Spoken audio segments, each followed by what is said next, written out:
A very warm welcome to everyone to our online convocation, the 58th at the Indian Institute of Technology, Madras, here at the Department of Humanities and Social Sciences. I'd like to start by reminiscing a little, so perhaps indulge me. A year ago, I was here at this very spot speaking about a singular event, our first online convocation. Here we are a year down the line in what I'd like to believe has been a series of slightly improved months. So I hope that this graduating batch will herald our entry into a brave new world, so to speak. Let me begin by inviting the head of our department, Professor Jyotirmay Tripathi, to deliver the annual report here at the Department of Humanities and Social Sciences.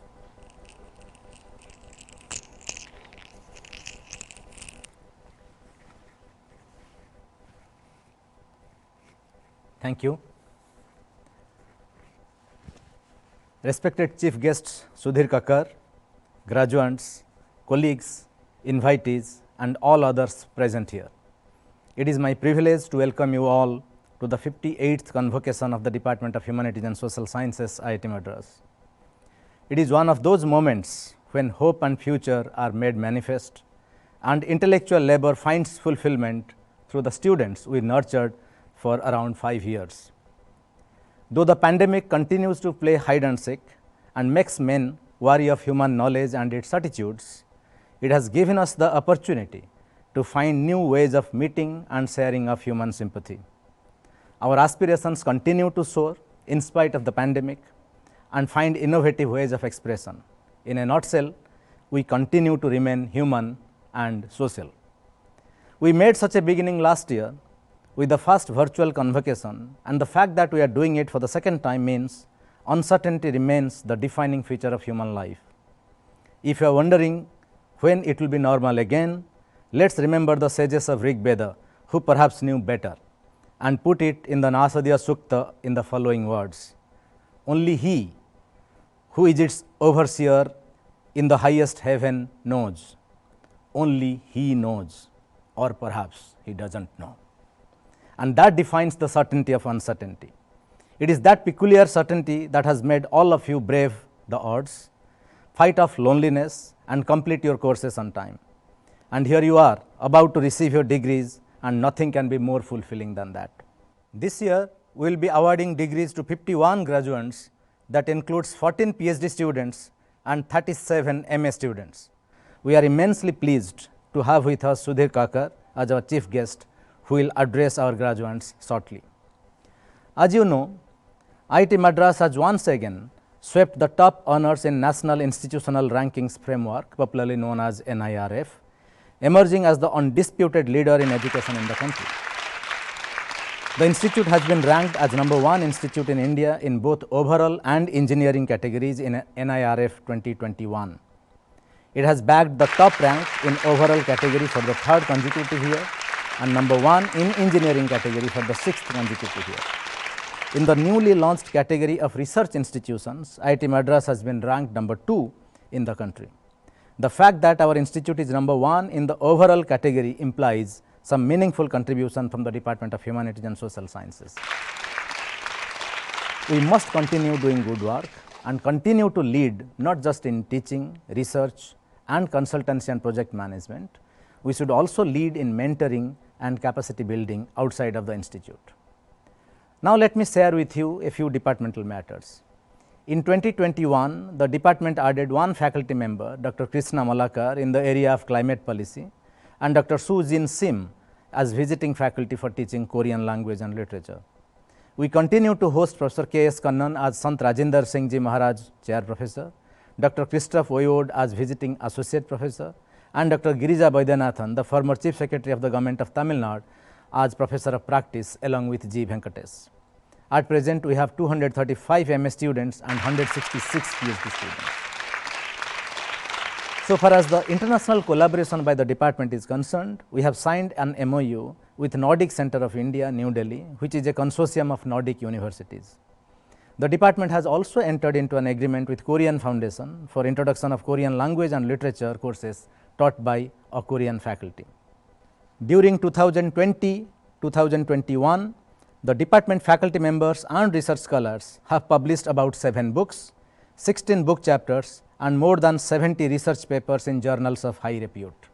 They have also presented more than 50 papers in national and international conferences and have been nominated to various national and international advisory boards. Let me take this opportunity to summarize the contribution of a few department research scholars to give an idea about the diversity of the department as well as the quality of research being carried out by our researchers under the supervision of our faculty colleagues. Aniket Nandan's research title was Caste and Democratic Politics, a study of Bhumihar Caste Association in Bihar. Mumtaz Ahmad Shah's thesis was India's West Asia foreign policy, understanding dimensions of India's relations with Israel, Saudi Arabia and Iran.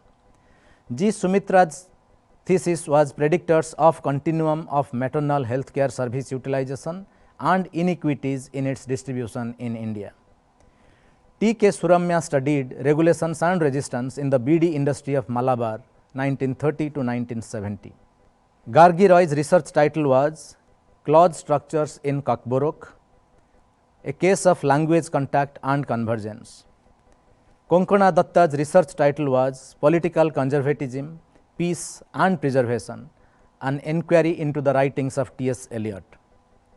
Muhammad Sahid Zaman's research title was Performance of Indian Commercial Banks, a post-deregulation experience. P. Jitin researched foreign direct investment in services, issues and implications for emerging economies.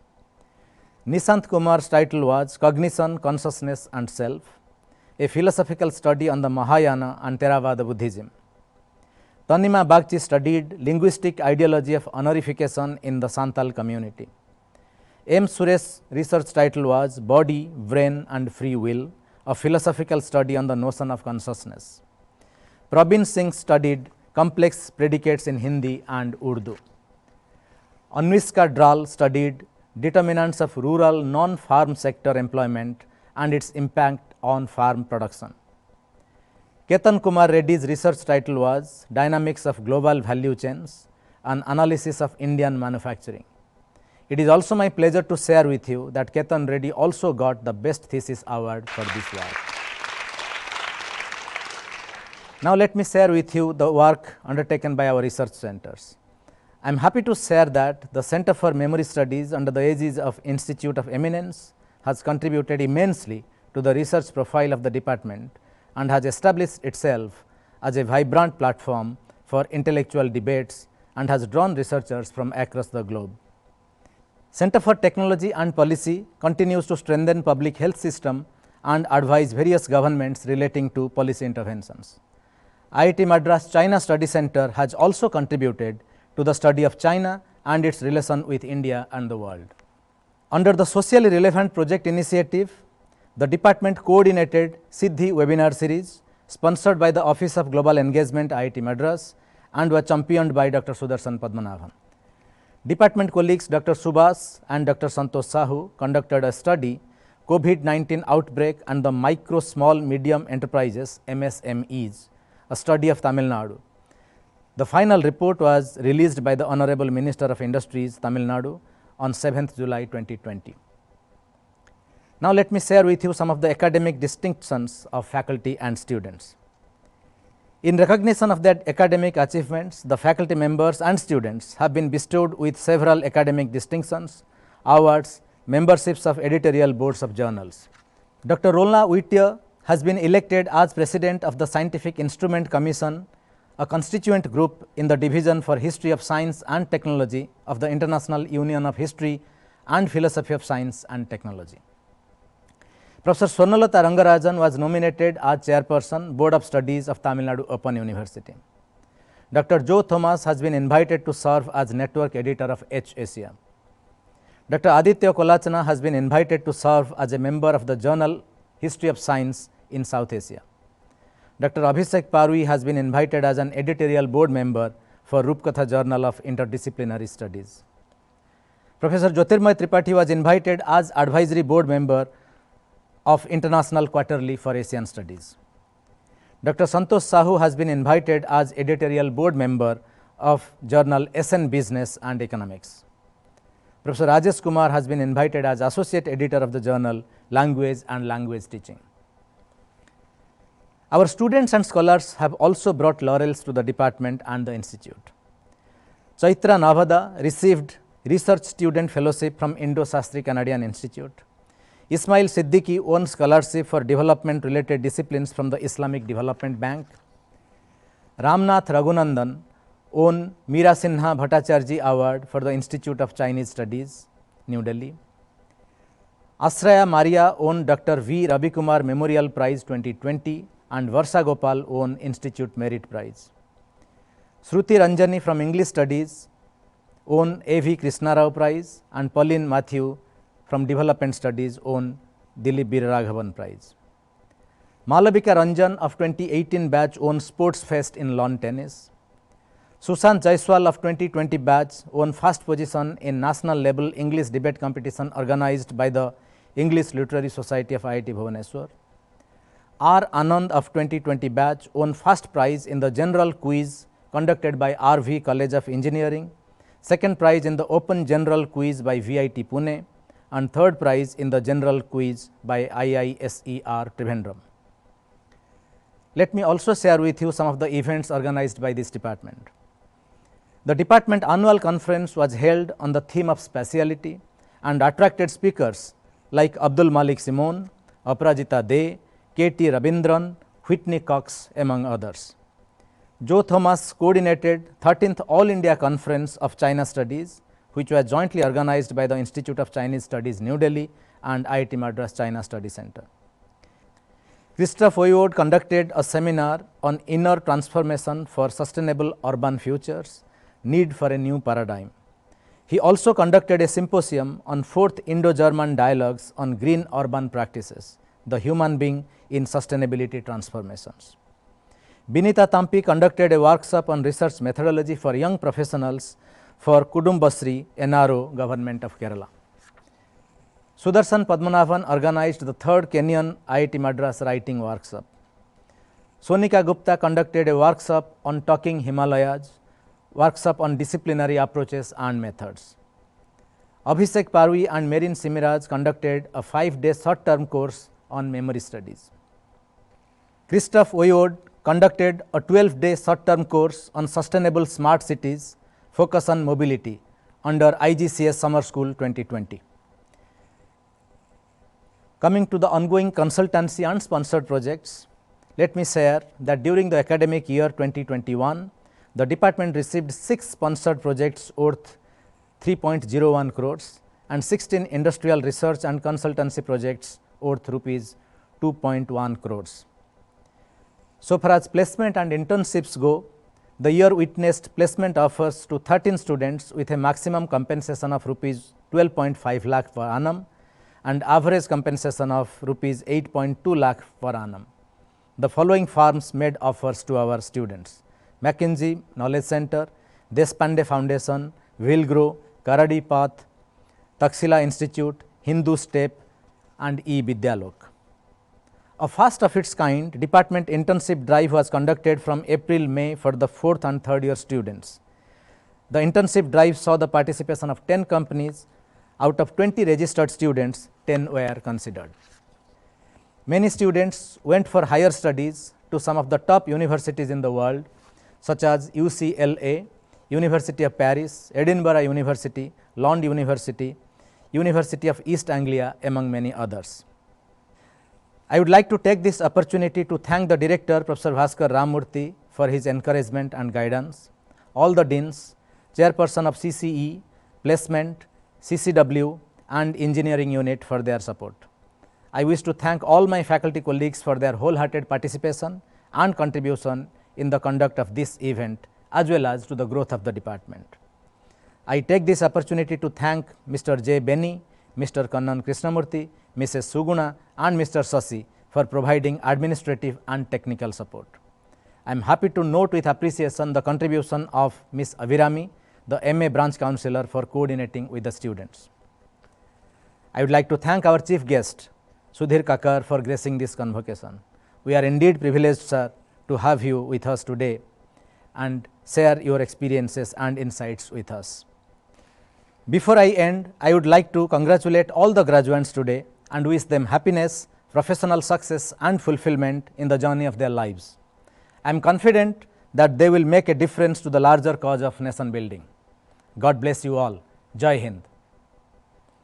Now I request Dr. Mathangi to introduce the chief guest and invite him to deliver the convocation address.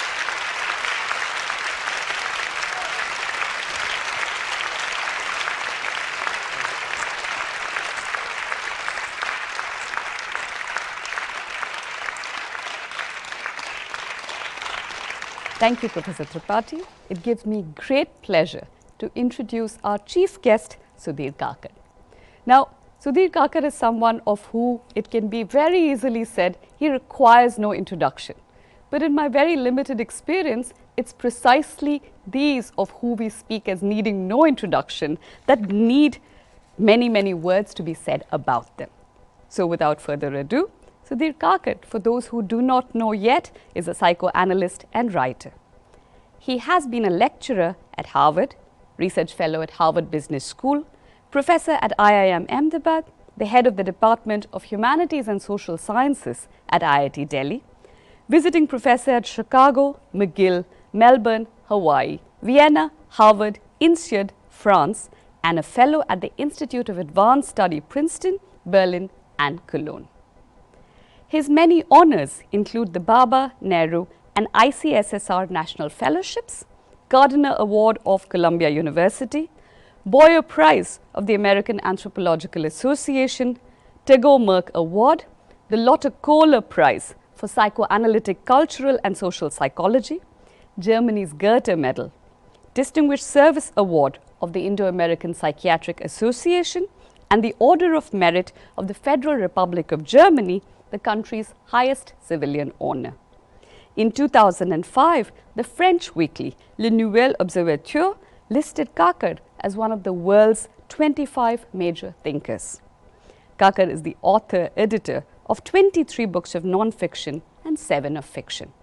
4 volumes of his collected papers, Psychoanalysis, Culture and Society, Religion, Biography, and Brotherhood is Yet a Distant Aspiration, Essays on Gandhi, are being published by Oxford University Press in 2022. His books have been translated into 22 languages around the world, and it is our distinct pleasure to have him here as our chief guest. Please do join me in giving him a very warm welcome, and may I please invite him now to address the gathering.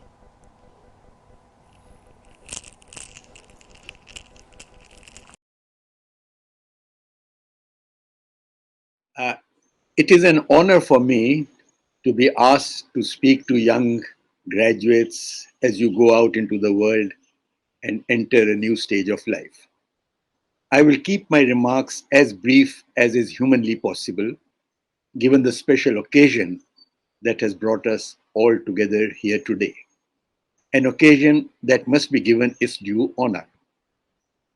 You can be sure that my remarks will not be so-called words of wisdom, which tend to descend into pontification, but words of experience. I thought what I will share with you is what I've learned over the years about an elusive yet universally desired mental state, well-being or happiness, which I think of in Hindi as sukha rather than ananda. Now, there are many answers to the question as to what constitutes sukha or happiness. One of my favorites is the one given by the late actress Ingrid Bergman, who defined happiness as a bad memory and a good digestion. And then there is a Chinese proverb that says, if you wish to be happy for 1 hour, get drunk. If you wish to be happy for 3 days, get married. If you wish to be happy for 8 days, kill your pig and eat it. If you wish to be happy forever, learn to fish. I'm not sure that the alternative I'm about to offer can compete with the one learn to fish. More seriously, I think the short answer to the puzzle of happiness is happiness is someone to love, something to work at, and something to hope for. Love, work, and hope are the three constituents of the Holy Grail. The support for this view comes from varied and surprising sources. Take my own discipline of psychoanalysis, which has a modicum of happiness, or at least the alleviation of individual misery, as its therapeutic goal, equating sukha with mental health. The journalist expected a long reply. What he got was a terse Leben und Arbeiten, love and work. Happiness, in this view, does not depend on the possession of a 51-inch TV, a fancy cooking range, a house in Adyar, or a top end BMW. From my own experience of talking to hundreds of people from all income and social levels in India and in the West, talks in which persons reveal their innermost selves, I can assure you that happiness still depends, as it always did, on the two basic human activities of loving and working. Indeed, all psychotherapy is directed towards removing inhibitions in the paths of love and work. Freud's sutra implies that the happy adult has a capacity for loyal and enduring relationships and can use his or her talents free from paralyzing inhibition in productive good work.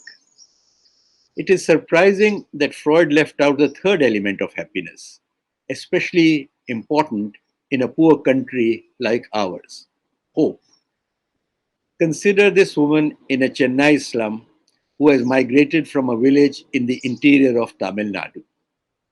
She works a backbreaking 14 hours a day on a construction site, lives with six other members of her family in an ill smelling single room hutment, and eats stale food in a tin plate. Yet she rejects the idea of life being better in her village with astonishment. Why? Not because of better material conditions, although she might answer it that way. For the first time, she can now feel the future in her hands, has hope for a better life for her children. Hope is almost the bodily conviction that there is a hidden, even if unknown, order to our visible world, that there is a design to life which can be trusted in spite of life's sorrows, cruelties, and injustices. The cynic might see the presence of hope in the poverty stricken woman in the slum as completely unrealistic. Look at her as someone who clutches at the thinnest of straws, who has never learned that there is something as hoping too much or hoping in vain. But what keeps this woman and so many millions of others cheerful and expectant, even under the most adverse economic, social, and political circumstances, is precisely this hope, which is a sense of possession of the future, however distant that future may be. Hope, then, is prior to both love and work. In the words of the Mahabharata, I quote, "Hope is the sheet anchor of every person. When hope is destroyed, great grief follows, which is almost equal to death itself." Today, though, I'm not going to talk about hope. What I want to begin with is the second element of happiness: work. It is a complete misconception to believe that work is a burden to be borne out of necessity, that in a state of paradise, whether in Hindu Swarga or Muslim Jannat, people enjoying the fulfillment of all their wishes and fantasies without working will be supremely happy. At least this is not so on earth, where discontent and even deep depression is often found among those who have retired from work with all the money they need to satisfy their material wants. Psychologists tell us that we are programmed both by our genes and social expectations to be productive. Already in the first year of life, infants show pleasure in acting on their environment, as when turning a light switch on or off. Given a supportive social surround, children enjoy concentrated effort. A heightened engagement with one's work, the full absorption in this activity is an important aspect of happiness. In other words, labor may be a burden, but work is a privilege. By work, I mean something that we have chosen, which requires all our expertise and also benefits wider society. Labor may also be benefit to society, but it is typically something that is imposed upon us and does not require the full exercise of our skills. Now, there are few things in life which can be as enjoyable as work, as rewarding as concentrating on a difficult task, using all our skills, and knowing what has to be done. Contrary to popular opinion, those highly enjoyment moments, the one the late psychologist Mihaly Csikszentmihalyi calls flow experience, occurs more often in work than in leisure time. In flow, we feel totally involved, lost in an effortless performance. The moments of flow take us by surprise. It is not that we seize them, but that they seize us. Flow can, of course, also happen elsewhere, in love or listening to great music performance, but it happens surprisingly often in work. Some of you may rightly wonder, how can one find such work in our times of widespread disenchantment, if not cynicism?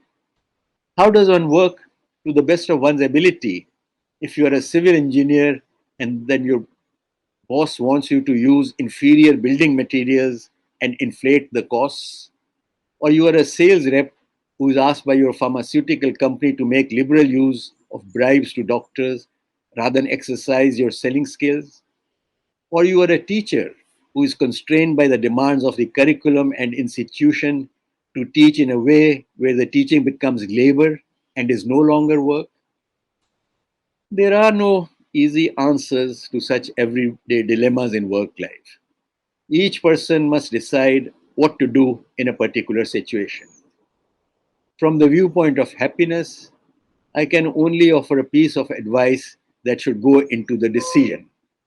And that is, whatever other factors one takes into account in choosing one's course of action, a paramount consideration should also be whether the contemplated action accords with one's sense of personal identity. In other words, is the path I'm choosing in harmony with my deep felt conviction of who I am? Here, I'm not suggesting anything more or different from the ancient adage, to thy own self be true. Social scientists have determined that a central element of a person's identity is moral, in the sense that a person determines for herself what lines she will not cross and why she will not cross them. During the course of life, there will be inevitable confusions about who one is and the different roles one must play in the drama of life. What is important is that my internal conversations on who I am, where I come from, and where I'm going, where I've succeeded at, and where I have failed, never stop. These conversations with myself, interior monologues that are not always fully conscious, are major contributors to keeping my sense of identity intact. They constitute the wealth of one's inner life. In their absence, all the material riches will be unable to disguise one's psychological poverty. Let me return to the dilemmas of work in today's conditions that may demand certain actions which are incompatible with one's identity, with one's sense of oneself. Here, I would recommend what the psychologist Howard Gardner has called the mirror test. The test is simple.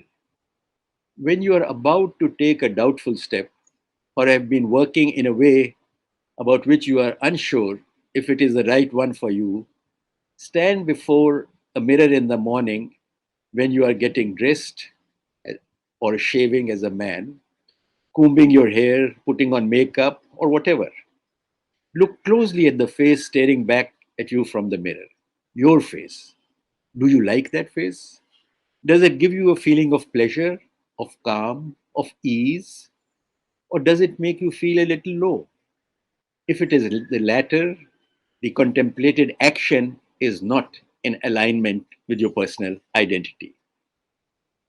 The mirror test comes from a story of the German ambassador to Britain before World War I, who was asked by the visiting Kaiser to arrange prostitutes for the emperor's visit. The ambassador resigned his post, saying, "When I look into the mirror in the morning, I do not want to see the face of a pimp." Now we know many people in whose case the mirror test will not work.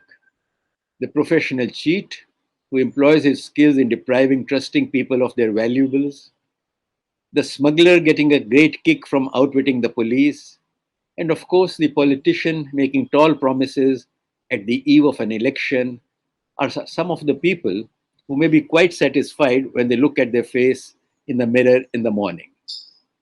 The personal mirror test then needs to be supplemented by a universal test. That is, an extra question needs to be asked. What would it be like to live in a world if everyone were to behave in the way I do?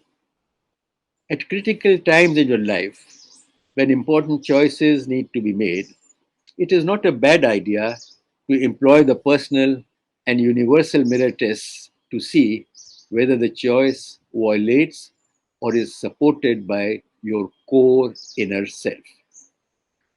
Let me now come to the first element of happiness: love.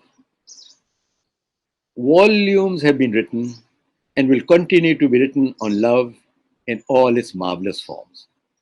I too have contributed to this overabundance. Poets in all countries and through the ages have sung the glories of passion and sexual fulfillment, and even more often bemoaned its lack or loss. We often forget that love, or eros, is not only the force that creates life, but also binds people into loving ties of the couple, family, friendship, community.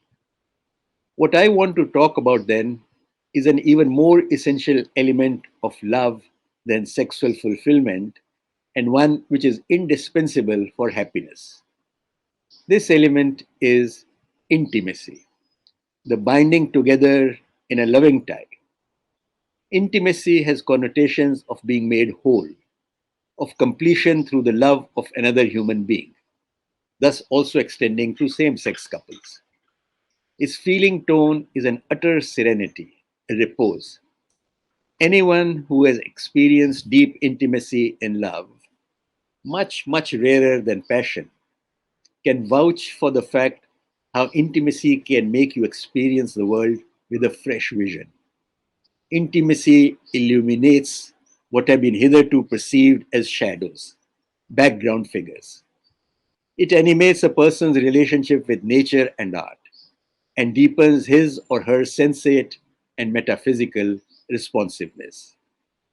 These, of course, are the heights of intimacy, achieved by rare couples, but a modicum of intimacy essential for sukha is indeed possible for most of us. There is, however, another aspect of love which contributes to individual happiness.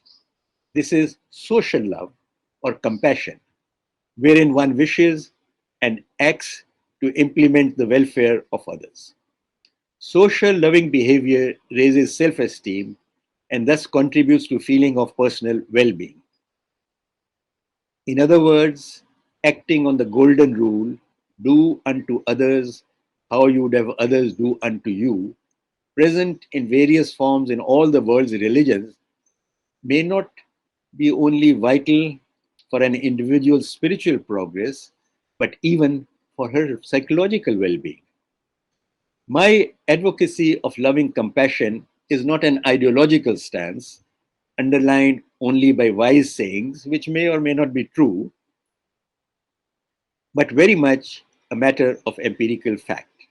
And here I'm not only talking of psychological well being and happiness, but also of concrete physical health. The benefits of compassionate behavior are so large that they even show up in improved health and longer lifespan. In a large longitudinal study from the United States, those who reported giving more help and support to spouses, friends, and relatives went on to live longer than who gave less, whereas the amount of help that people reported receiving showed no relationship to their longevity. In other words, it is indeed more blessed to give than receive. Since this particular study also studied the effects of specific altruistic actions, it might be of interest to give you some details regarding these. As you know, aspirin is often prescribed as a preventive to those at risk of heart attack. To help another person has 5 times more positive effect on your longevity than the ingestion of aspirin. Just to listen to another person is still twice as good as aspirin for your survival. Indeed, recent research in social neurosciences suggests that compassion, socially loving behavior that is motivated by empathy may be wired into our brains. Witnessing the pain of a stranger activates a similar pain network in our brains, although this empathy reaction also disappears in men, in contrast to women, if the stranger is perceived to be a bad person. To witness loving deeds gives rise to feelings of elation, some call them religious feelings, that are physiologically related to the rewarding release of the hormone oxytocin. In an ingenious experiment, the social psychologist Jonathan Haidt gathered 45 nursing mothers with their infants in a psychological laboratory where half were shown videos depicting altruistic behavior and the other watched comedy videos. Almost half the mothers who were shown the morally uplifting video showed increased milk flow or nursed their babies after watching the video, while only very few mothers did so after watching the comedians. The first group also turned towards their babies more, touching them and clasping them in their breast. Haidt comments that the effect was one of the biggest I ever saw. Other experiments demonstrate the presence of socially loving behavior in children as young as 18 months and even in 2 to 3 year old chimpanzees who spontaneously help a familiar adult who appears in some distress. There's a good deal of truth then in what the Dalai Lama and the Buddhists often say: paying attention to one's own needs is a producer of suffering, cherishing others a giver of happiness. This happiness is a perfume you cannot pour on others without getting a few drops on yourself. I promised at the beginning that I will not speak long, and the time has now come to keep my promise. I will thus end my wishes as for all of you who are going out of the IIT. May you have the flow of work, the completion of intimacy, and the well being of compassion, and never experience the loss of hope. And if the attainment of happiness requires venturing out from safe harbors, the courage to take steps into the unknown, then I wish you that courage too.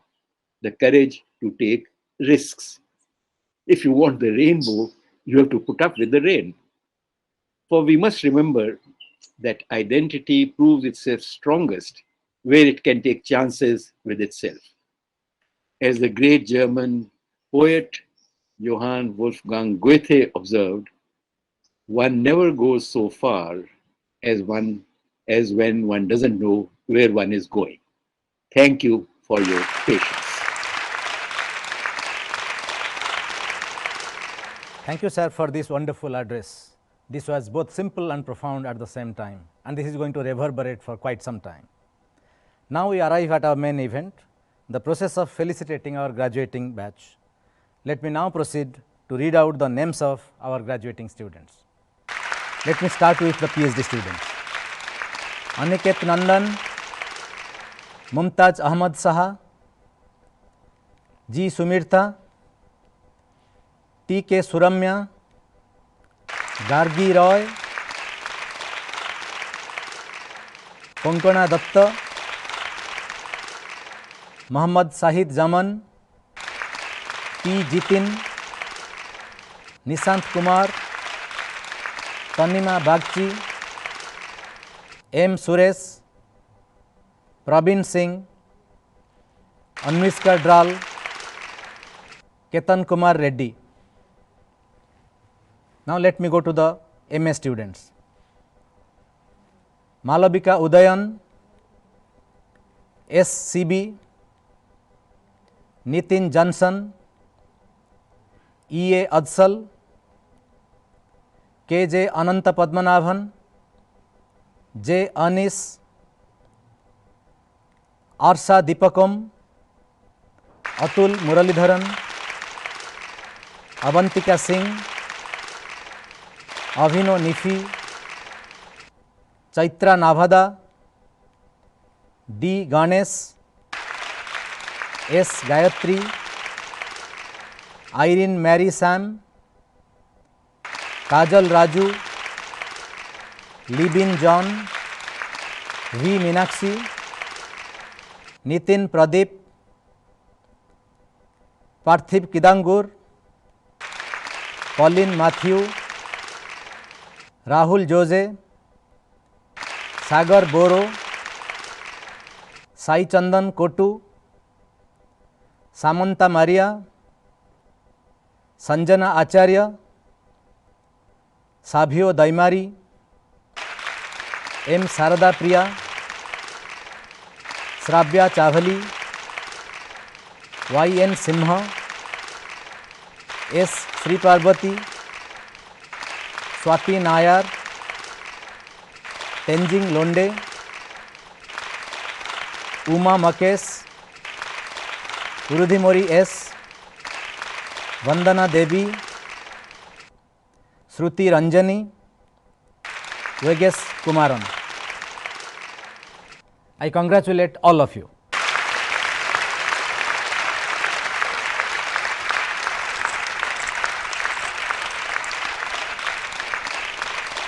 Thank you all. How wonderful it is to witness the graduating of yet another batch of scholars out into the world, and we wish you all the very best. May I please now request everyone to stay on for the informal fun part of the evening, hopefully, where we will share a few words and some conversations and some fond memories and thoughts. Thank you all.